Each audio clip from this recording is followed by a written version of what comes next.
नमस्कार दोस्तों, स्वागत है आप सभी का अपने YouTube चैनल पर। आज हम बात करने वाले हैं करवा चौथ की व्रत के बारे में। देखिएगा, करवा चौथ का व्रत अपने पति की लंबी उम्र के लिए किया जाता है। हम शुरू करते हैं आज की करवा चौथ की व्रत की कथा। देखिएगा क्या होता है। बहुत समय पहले की बात है। एक साहूकार के 7 बेटे और उनकी एक बहन करवा थी। सभी सातों भाई अपनी बहन से बहुत प्यार करते थे, यहाँ तक कि वे पहले उसे खाना खिलाते और बाद में स्वयं खाना खाते थे। एक बार उनकी बहन ससुराल से मायके आई हुई थी। शाम को भाई जब अपना व्यापार व्यवसाय बंद करके घर आए तो उन्होंने देखा कि उनकी बहन बहुत व्याकुल है। सभी भाई खाना खाने बैठे और अपनी बहन से भी खाने का आग्रह करने लगे, लेकिन बहन ने बताया कि उसका आज करवा चौथ का निर्जल व्रत है और वह खाना सिर्फ चंद्रमा को देखकर और उसे अर्घ देकर ही खा सकती है, क्योंकि चंद्रमा अभी तक निकला नहीं, इसलिए वह भूख प्यास से व्याकुल हो उठी है।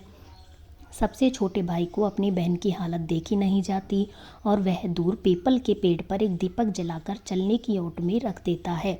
दूर से देखने पर वह ऐसा प्रतीत होता है कि जैसे चतुर्थी का चांद उदित हो रहा हो। इसके बाद भाई अपनी बहन को बताता है कि चांद निकल आया, तुम उसे अर्घ देने के बाद भोजन कर सकती हो। बहन खुशी के मारे सीढ़ियों पर चढ़कर चांद को देखती है। उसे अर्घ देखकर खाना खाने बैठ जाती है। वह पहला टुकड़ा मुंह में डालती है तो उसे छींक आ जाती है।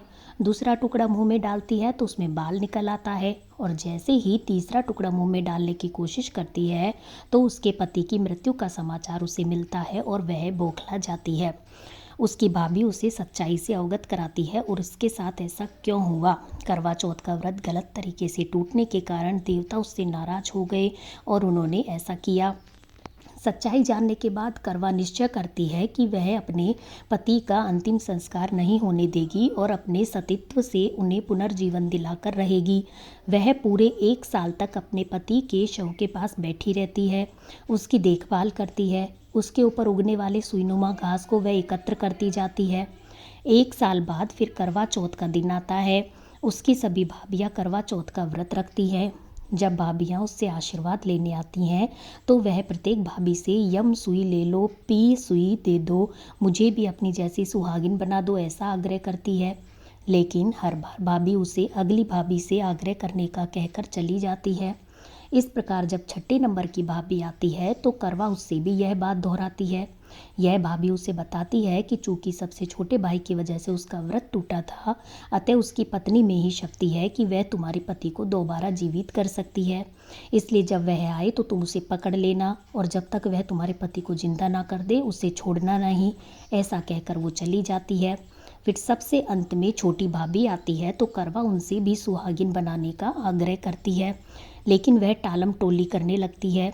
इसे देख करवा उन्हें जोर से पकड़ लेती है और अपने सुहाग को जिंदा करने के लिए कहती है। भाभी उससे छुड़ाने के लिए नोचती है, खसोटती है, लेकिन करवा नहीं छोड़ती है। अंत में क्या होता है, उसकी तपस्या को देखकर भाभी पसीज जाती है और अपनी छोटी उंगली को चीरकर उसमें से अमृत उसके पति के मुंह में डाल देती है। करवा का पति तुरंत श्री गणेश कहता हुआ उठ बैठता है। इस प्रकार प्रभु कृपा से उसकी छोटी भाभी के माध्यम से करवा को अपना सुहाग वापस मिल जाता है। हे श्री गणेश माँ गौरी, जिस प्रकार करवा को चिर सुहागन का वरदान आपसे मिला है वैसा ही सब सुहागिनों को मिले, हम यह उम्मीद करते हैं।